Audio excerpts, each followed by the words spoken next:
What's up, everybody? Welcome to Paratruth Reborn. My name is Erik. And I'm Justin. And bear with us as we are learning some new stuff in technology land. So we're going to do our best here. But first and foremost, welcome to some videos for you, those of you who are tuning in on YouTube. We're excited to actually be doing this. It's something we've talked about for quite a long time. So we figured we'd give it a shot here. Yeah, we've kind of done it in the past, but this is a whole new ball game for recording them. So I'm super stoked about it. Right, 100%. So today we figured we'd kind of stick with the theme of creepy things throughout all of October. We had some other stuff lined up, but we changed our mind. So today we're going to be doing something which is, we've not talked about this very much in a while. And it's something that I think both excites Justin and I, especially with a lot of the info that we found, modern info. And it ties to our New Orleans trip. It really Just going does. with the theme. It really does. And so today we are going to be, if you can't tell by our title, by the way, we're talking about vampires. This is like something that was really interesting. Something came up to us it was TikTok, right? Something that you sent. And it made us start thinking about the legends and the lore behind the vampires. So we both decided to start doing a lot of digging, and the things we uncovered about vampire lore is just really intriguing, and at least for us, relatively new. And we've looked around online, and unfortunately, a lot of the things that we're finding are still kind of outdated, you know? But with that said, I think we'll just go ahead and jump right into this. I want to begin with talking about the history, the European history, and then the American history of the vampire lore. So to begin with the original lore of the vampire within Europe, believe it or not, despite much belief, the idea of the vampire didn't actually exist during the Dark Ages, which is news because a lot of us thought that vampires existed then. I just mentioned that to you today. Yeah.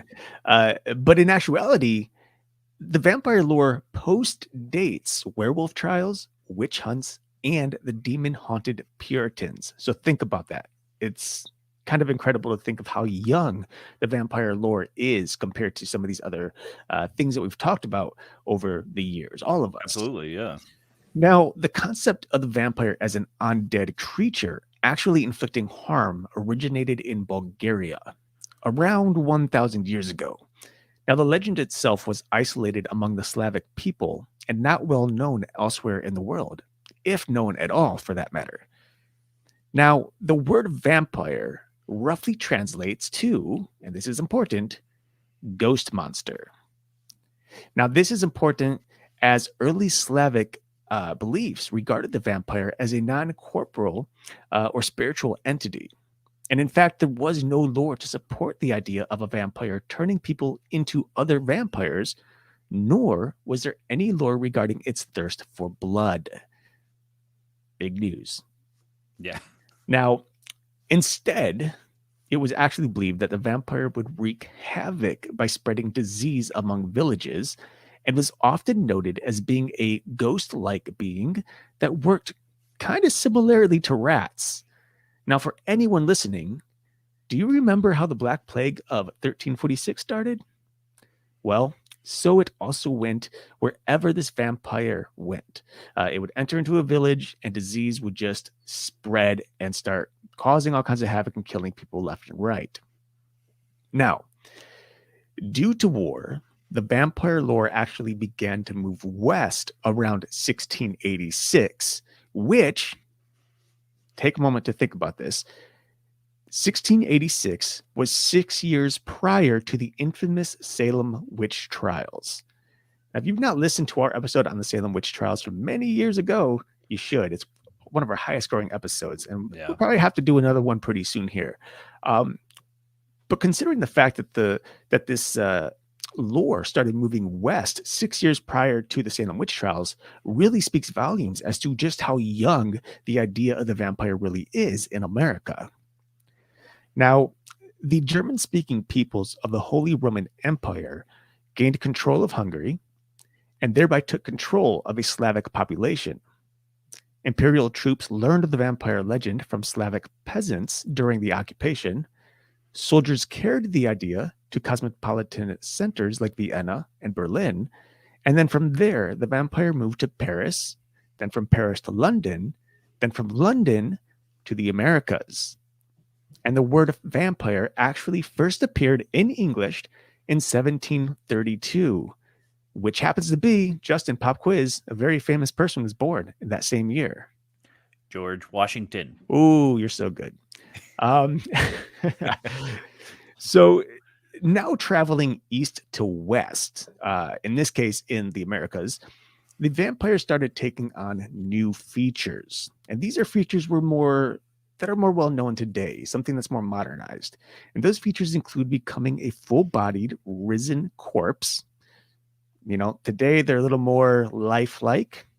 Back in the 1730s, 1800s, there were still the undead. These are still more or less ghouls who happen to drain blood. And with that said, of course, one of the new features was the fact that they needed to consume blood. So many, many years, we're talking 13, well, what is this? Oh, we're talking about 800 years or so. 600 to 800 years from when it was first known not to drink blood to when it did drink blood. Yeah. And it's interestingly enough, regarding the whole consumption of blood, the fact that it even drank blood lent a scientific element to the lore. Now, we all know we love science here in the paranormal world. It's important. It helps us debunk a lot of things, especially on our ghost hunts or cryptids and etc. But the idea of which, regarding the blood, lent to the belief of the creature being more likely to exist. It became more believable. And with that said, even after Westerners had begun moving past superstitious beliefs, science still sought an explanation for the vampire's existence.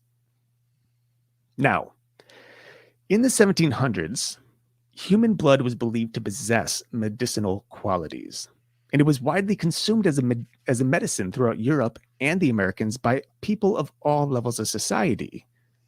Now, today, historians actually call this medicinal cannibalism, but blood was cheap in cost due to the common use of bloodletting as a physician's tool, and blood was believed to be the vessel of the human soul, which actually stems back to biblical times.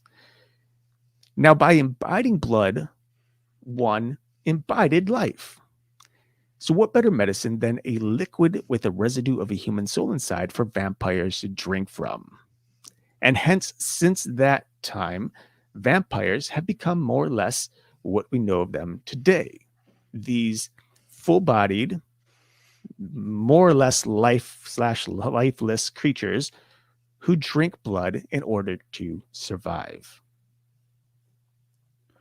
Now, here's a pop quiz for you. Do you know the disease that is kind of linked to vampiric type? You know what? I did read this somewhere, and offhand, I do not know it. I don't have the answer. Porphyria. And porphyria is a disease that will kind of give the traditional traits of what we think of for vampiric lore today. Sensitivity to light, skin blisters if you're touched by sunlight, stained teeth, and there's a couple of other symptoms, but there can be acute or chronic, and it kind of has to do with ingesting heme in order to keep your iron and your protein levels up. And so that can be a huge part of it as well, because porphyria is not something new. Mm-hmm. People could have been realizing, if I take in blood, I'll feel better. Not to mention we have blood transfusions in surgery today too. Right. Well, one thing that's obviously nowadays we know that for the most part, drinking blood doesn't actually have any medical benefit. And if anything, it can actually cause problems depending on the blood and whether or not there's any diseases present. But with that said, back then, the fact that the belief that blood could cure people of various ailments, mental diseases, things like that, just so it goes to show how important one's belief in something is. I mean, this was basically, without anyone knowing it, blood is basically a placebo. This was something that really wasn't having any effect, and yet people continuously believed that it was a thing, you know? Um, I don't know. I find it interesting because nowadays here in the Americas, and this is something we learned in, I guess I should say we were updated on when we were in New Orleans, but it's something I learned probably around 10 years ago on Fox News. The Fox News um, did a casting for some vampire bars, some underground vampire bars in Cleveland, Ohio. I think they named 3 of them offhand. And these are places where people can go, they can potentially meet people, and if they so desire, can actually drink each other's blood. Not necessarily on site, but some were saying that people would go, they would meet someone, they would get tested for any sort of diseases within the blood, and if everything was kosher, they can then, sip a little bit on each other, which is a weird thing to say. But so the idea of the vampire, obviously, as we know, reigns really strong today. And it's a far cry to what the vampire used to be of its origin. To think that this creature began as a spiritual entity that simply created diseases and spread them like rats, to an entity that is living, breathing, undead creature that stalks around at night and sucks people dry of their blood in order to have their own life force refilled, is a huge, huge gap between the two events. And it also goes to show us just how much the word, like the game telephone, actually was played over the course of its travels from Europe to the Americas. Did people simply, chime in and give their own ideas of what this vampire was, or did something get lost in communication, and so it grew to be this bigger, more menacing entity than what it originally had begun as? So something I just thought of this, because you'd brought up that the vampire was originally a spiritual creature. In the fictional book written by Van Helsing, vampire book that you gave me years ago. Yes. That in that book, it talks about vampirism originating from a demon. Right. Yeah. So there was, again, this goes back to some other lore, and this book, it was it was just for fun. It wasn't something that was necessarily supposed to be, but factual in any way. Factual in any way. But there is, I think, reasoning behind the belief system there. Even if it is fake in that case, I think, or I know it is still widespread that people think when they think of vampires, they think of the devil. In fact, we see it in movies all the time. When you show a cross to a vampire, it heats up and it harms them. It keeps them back. It drives them away because they're these unholy beings. And the reason I think that is, and as I said earlier, this stems back, like the idea of drinking blood stems back to biblical times, specifically about the blood being a life force. So in the Old Testament, God is very, he very strongly commands the Israelites not to drink blood, for the blood is a life force. In fact, in Leviticus 17:14, he states that life of every creature is in its blood, and that whoever consumes blood will be cut off from the community. Again, in Genesis 9:2-4, and I say again, it's actually Genesis comes before Leviticus, for those of you who don't know. God tells Noah, but you must not eat meat that still has its lifeblood in it. Likewise, King David refuses to drink water given to him by his soldiers because it would be a tantamount to blood drinking. And over again, we see throughout the Old Testament that God tells us and tells the Israelites not to drink blood because it is literally the life force. By every living being exists because of the blood. And if there is no blood in that being, it cannot exist. period. And so I think what is happening here, especially in media and modern culture, the reason why the crucifix works and stuff is because they resort back to some of these ideas or some of these commands in the Bible, and they think, oh, well, if somebody is disobeying God in that way and drinking something that's supposed to give life, and they're actually taking that life, well, they must be of the devil. They must be evil. They must, and therefore, if people at the time were drinking blood, one would argue, well, it is by demons that person is drinking blood, because the Holy Spirit wouldn't do it. And so that kind of I think manifested and became this more modern take using the crucifix, claiming that these creatures were evil, that they were of Satan, that they were, I think one even called him Beelzebub, Dracula, a version of Dracula was known as Beelzebub, which is Satan within the Bible. So there is a lot of historical evidence to support the reasoning behind these entities having more of a evil essence, aside from the certain movies that shall not be named, and books for that matter, that are, about sparkly vampires. Mm-hmm. But nonetheless, I think it's all, everything is really interesting. And if you really look at today's lore, you can easily follow it back to the past and even straight up to ancient times to see where it all kind of originated. Well, and I think all of these links that are articles that you found were fascinating. I think the even more fascinating part was the different type of vampires that you came across that kind of lead into the lore that we know today. And I mentioned this to you that a couple of these fit into pop culture, right? So many of them link to Europe, but because of Europeans coming to America, they all kind of link to what we know today as well. The Strigoi from Romania, which is kind of where Dracula started ish. And just like Dracula, shape-shifting into animal forms, wolves, bats, even mist, strong and fast. There are the UPRN, who are from the Ukraine. Again, supposedly can change form, have super strength and speed. However, the difference with the UPRN is that they were not blood drinkers per se, but life force.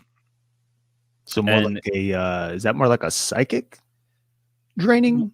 Do we know? Yeah, what we know today as a psychic vampire. Okay. But like I mentioned to you, the life force could still be blood, right? But this article doesn't really specify that. The Nosferatu, which is the basis for Bram Stoker's Dracula, the legend that he was going by. Again, same thing, shape-shifting, controls animals, and this one drinks blood. And then I had never heard of this one before. Well, actually, sorry, hold on. I'm going to stop you right there. Oh, yep. Because actually the Nosferatu, unlike many of the other vampire legends, does not shapeshift and can't control animals, but instead simply relies on... I read that wrong. I'm sorry. Simply, instead they just rely on their stealth and their speed to hunt down prey. So these are more animalistic creatures. They're hunting by more by instinct than they are by reason. So yes, thank you for catching that. I misread that. And then I don't even know how to pronounce this one. Vrykolakas. Something like that. It's from Greece, and according to legend, they are undead beings that rise from the grave at night to prey on the living. They are said to have superhuman strength and speed, which they use to overpower their victims. Like many other vampires, they have an insatiable thirst for blood. it just keeps going on and on. The Moroi, Well, the Dampier. before you, yeah, there's so many, but the last one we were talking about, the one from Greece, one of the things that I think is interesting about that creature is they tend to be individuals who are not properly buried or who died under Mhm. unusual circumstances. Uh, for whatever reason, they would be the ones to become vampires, which often added a layer of fear and superstition around the death and burial practices in Greek culture. So you can actually learn a lot based on how the Greeks buried their dead as to what their fears or concerns were with. Um, Another unique aspect of the Reichholocaust, that's what we're going to say. If anyone knows how to pronounce that, not us. Archilochus. Yeah. The legend itself is actually connected to the lunar cycles. And according to some versions of the myth, the vampire creature can only come out during certain phases of the moon, particularly during full moons. Now, this has been like explored in various works of fiction, adding more layers to the creature and the complexity of the legend. And as we know, this one in particular kind of stands out because who else do we know, or what other creature do we know that tends to work or hunt per the lunar cycles, and that is none other than the werewolf. So we have a link right there, which I think is actually pretty interesting because uh, throughout pop culture, we often see the vampire and the werewolf kind of butting heads as two different beings that are at the top of the food chain, who kind of live under similar circumstances, one needing a heart to eat, the other needing blood, and constantly having to cross over into each other's territory. So seeing that something like this kind of relates to the werewolf is pretty intriguing to me. Yeah, that was the one fascinating thing that I found out of all the stuff on the Vrykolokus, is the phase of the moon thing. That was kind of different. The Moroi, again, is kind of an undead spirit. Usually takes human form, but can transform into bats or wolves. Um, the Moroi are associated with blood sucking. Um, in some versions of the myth, they can also control the weather and natural elements, which is different, except for if you think of fog. Mm, The Dampier is an interesting one very. because it links. I forgot about this too. This links to pop culture, and we'll go into that in a second. Is a offspring of a vampire father and a human mother, possessing both human traits and vampiric parentage, which also links to the video that I sent you. And we'll talk about that in a little bit here too.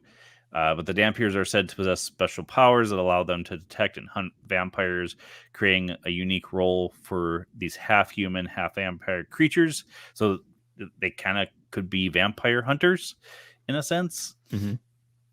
And then the last one that they bring up, with which most people are kind of familiar with today, is the Chupacabra.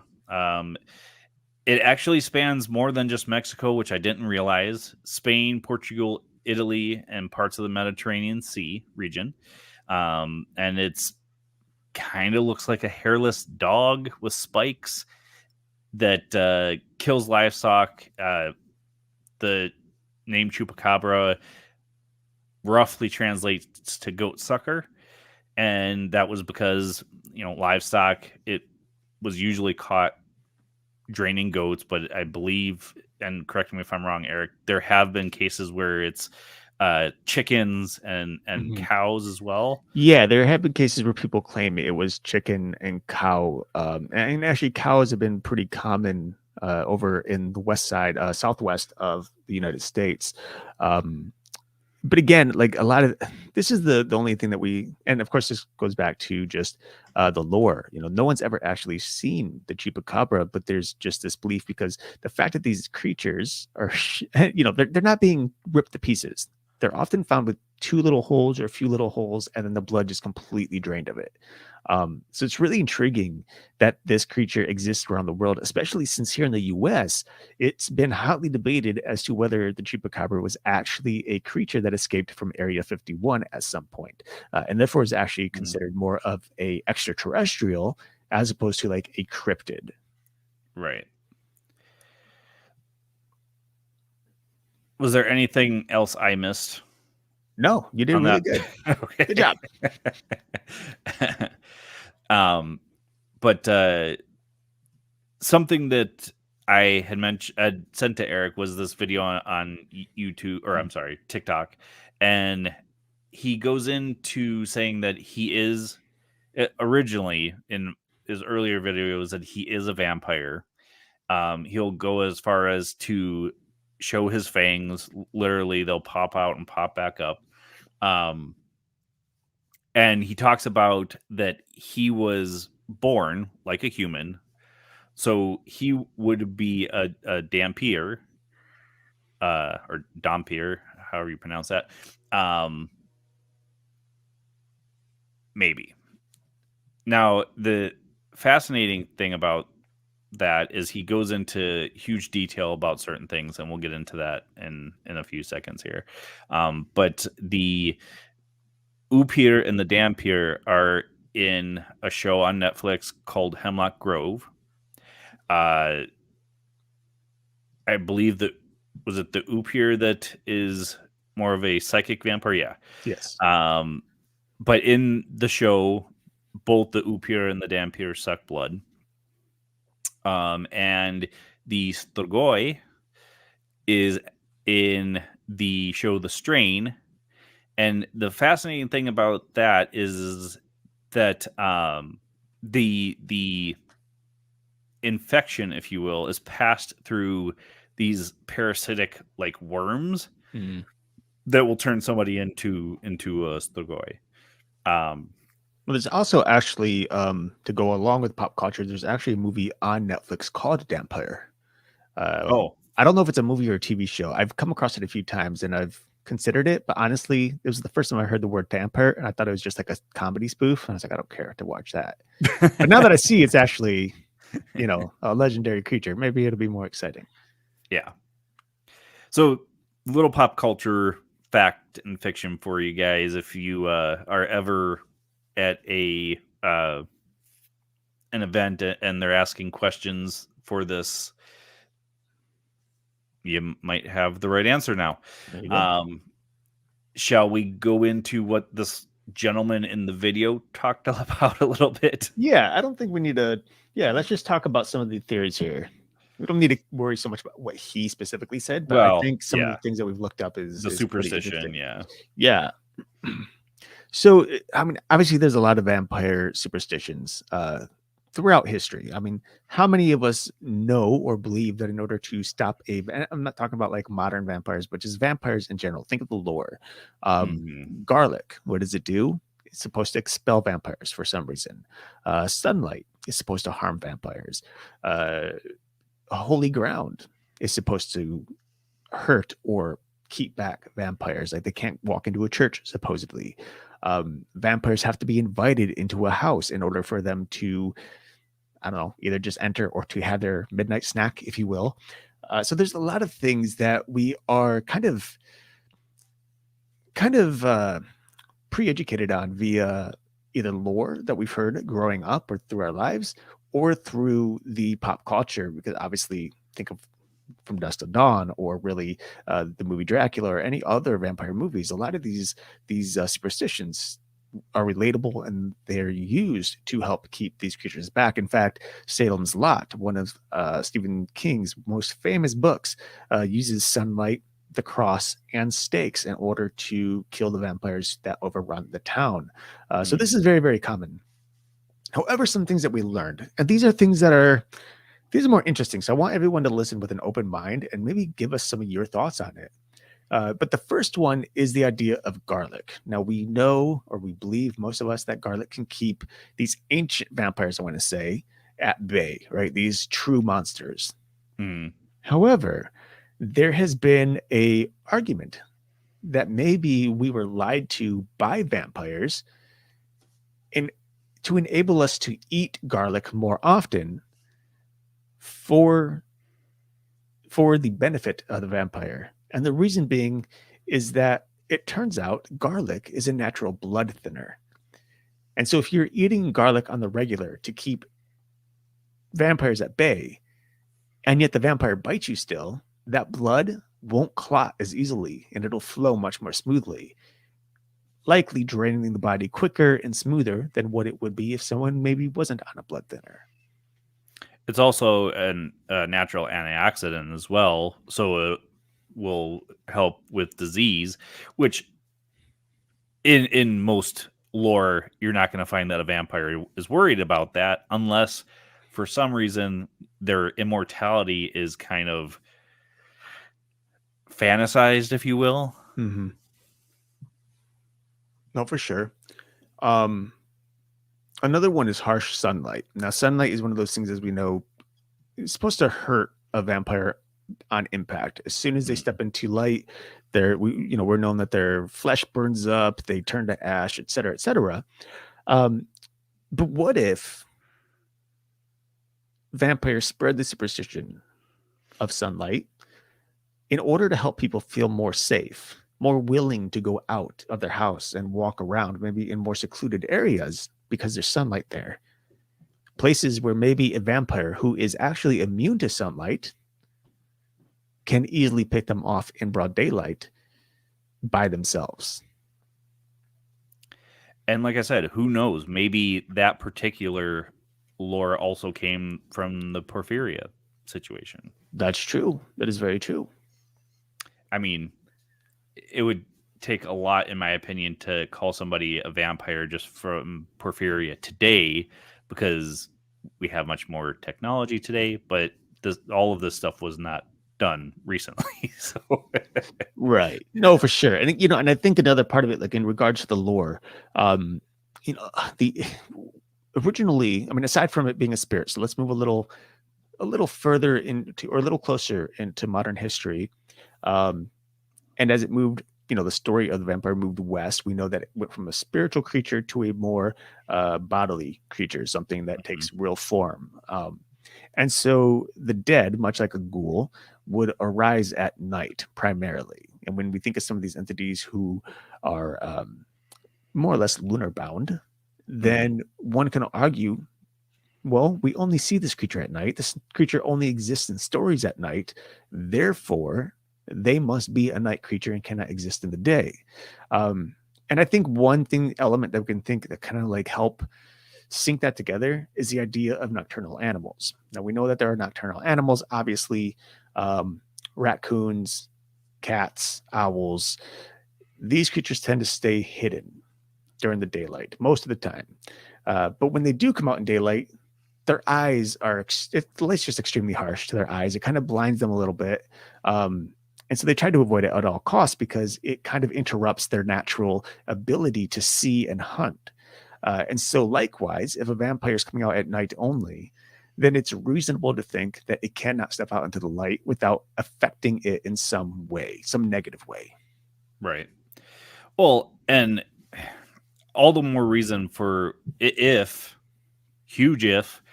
vampires are real and they've created this myth, if you will, all the more reason for them to do that, just so we're caught off guard during the daylight if we're attacked. Right. Yeah.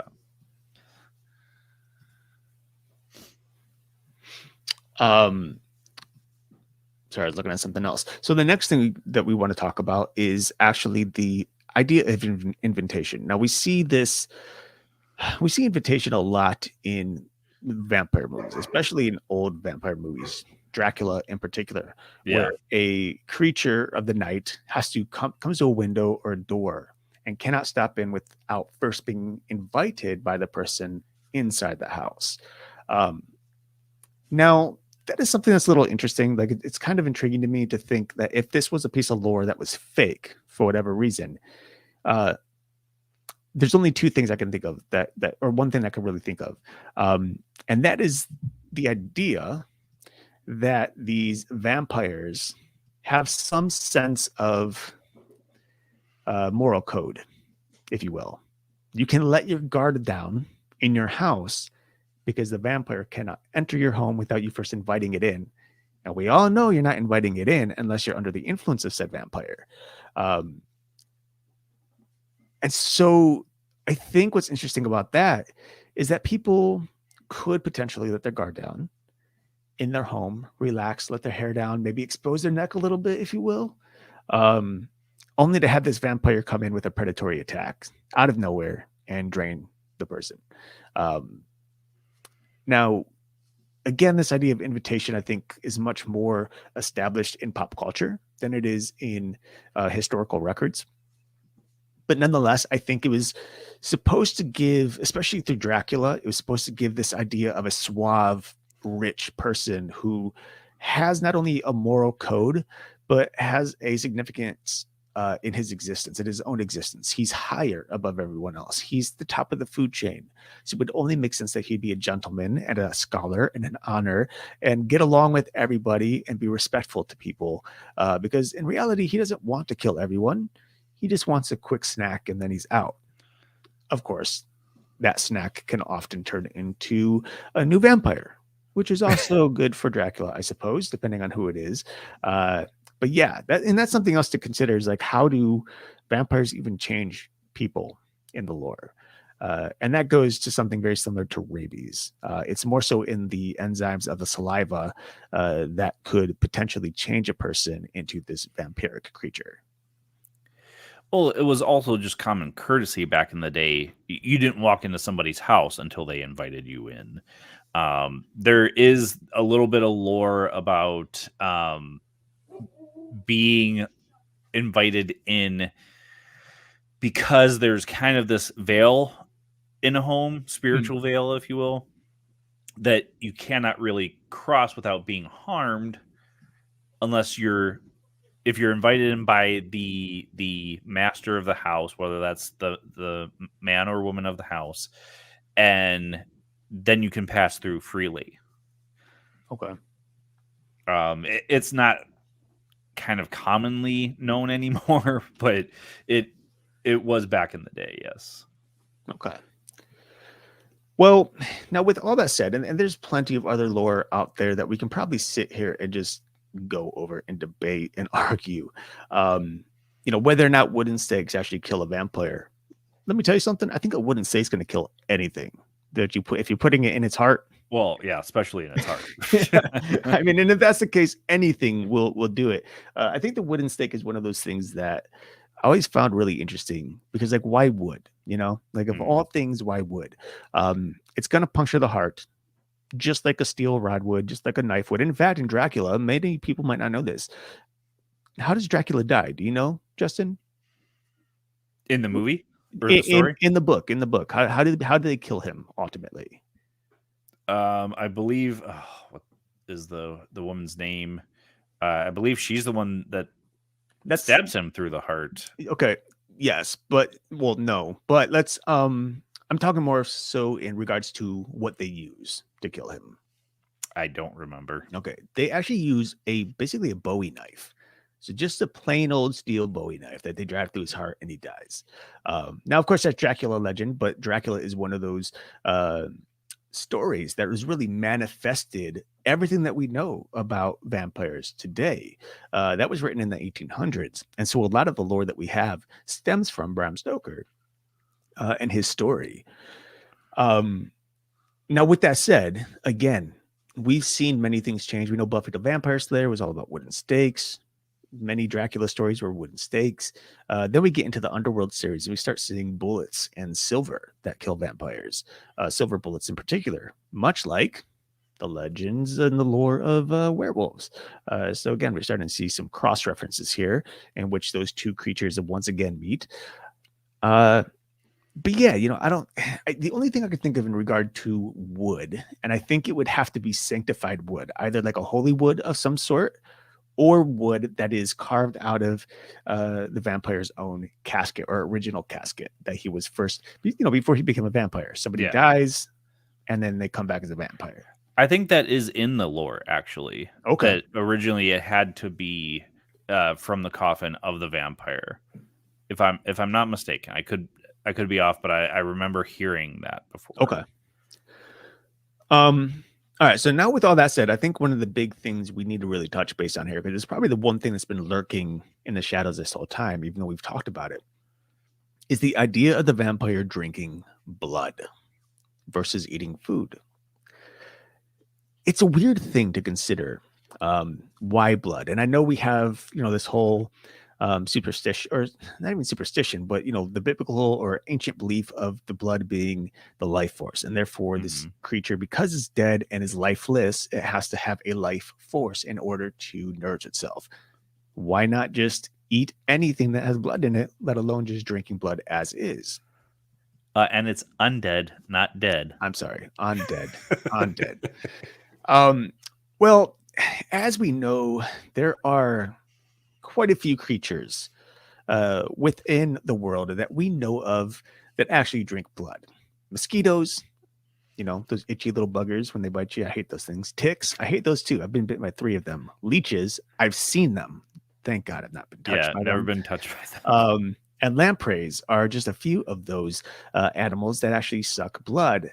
But the one that we can actually focus on that is most similar to the idea of the vampire and Dracula is the vampire bat.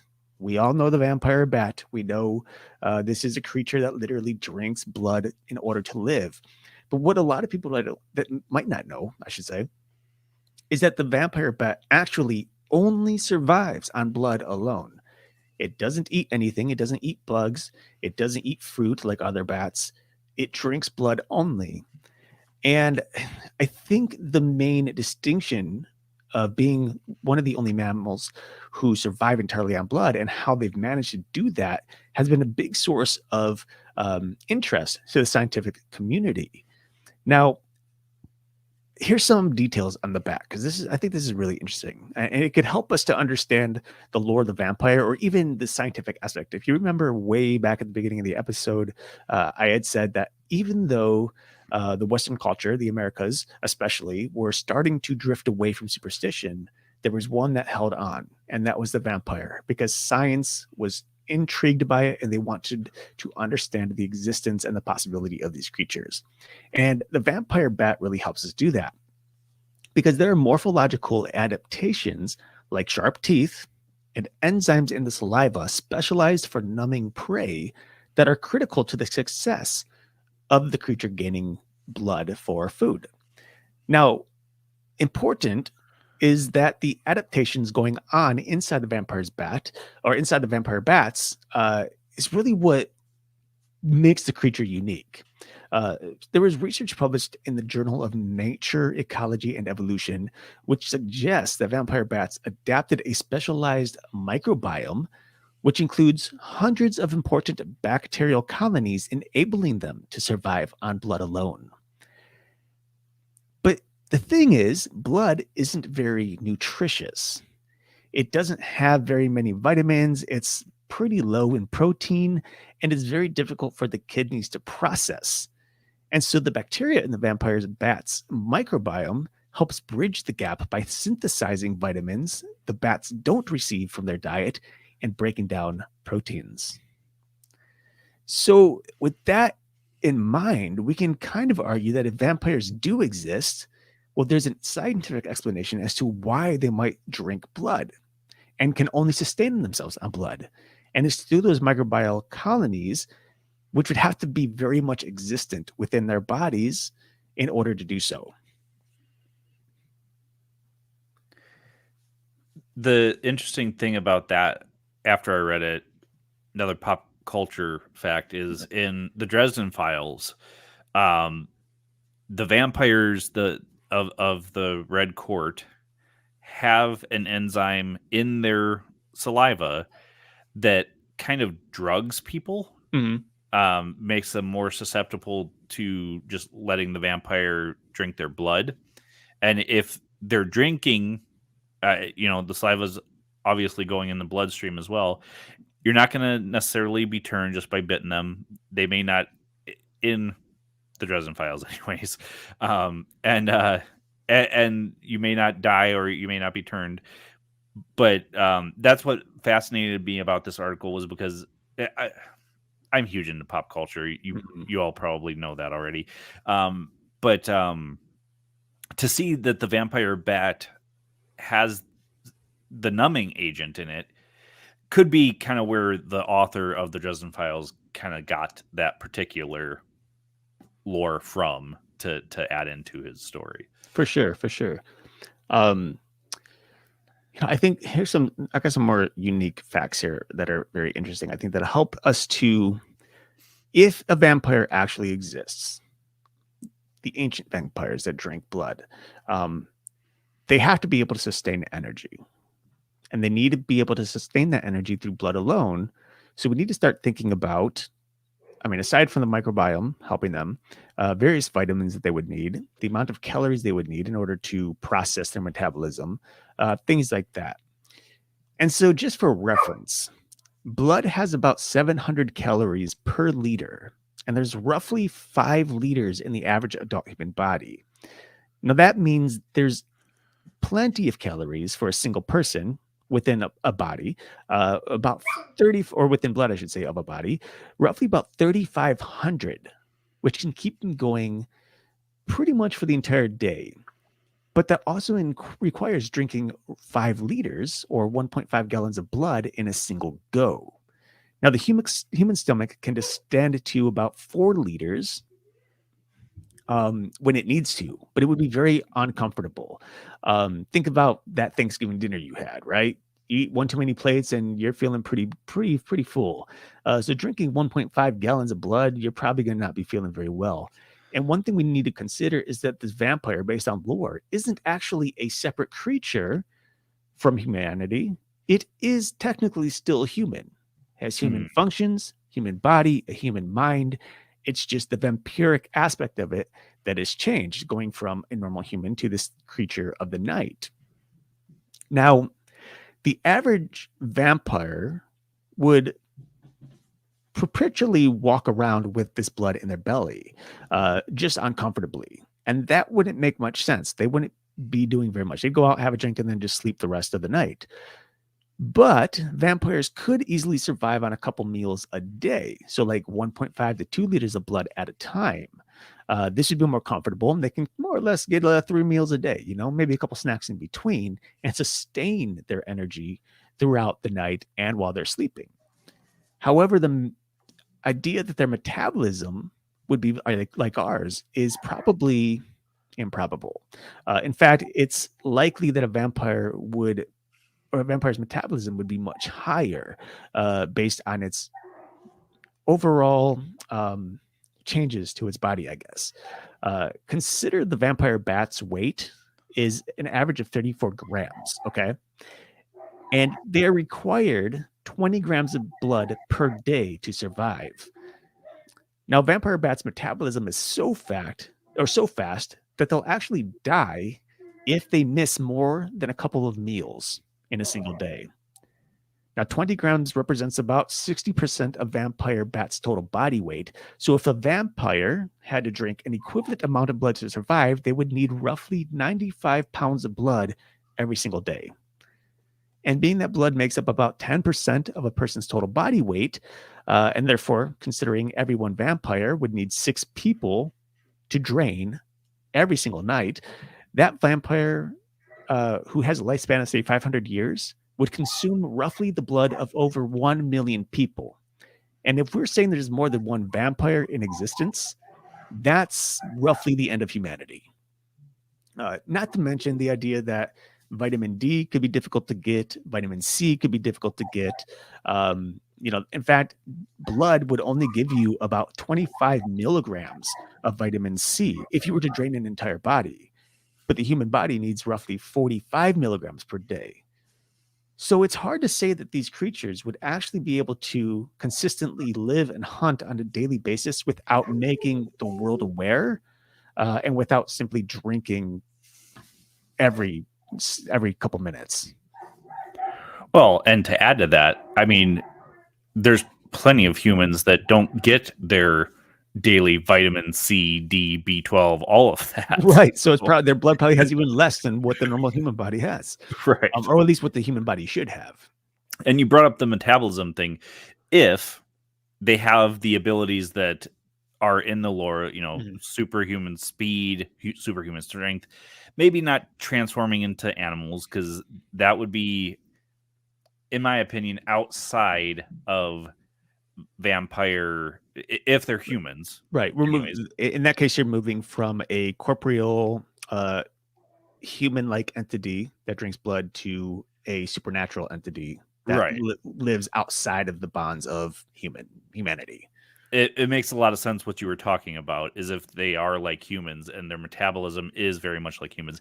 If they're moving super fast, if they can lift, I mean, you can attest to this being a weightlifter. Yeah. You need a lot of protein, you need a lot of vitamins to keep your body the way that it is. Right.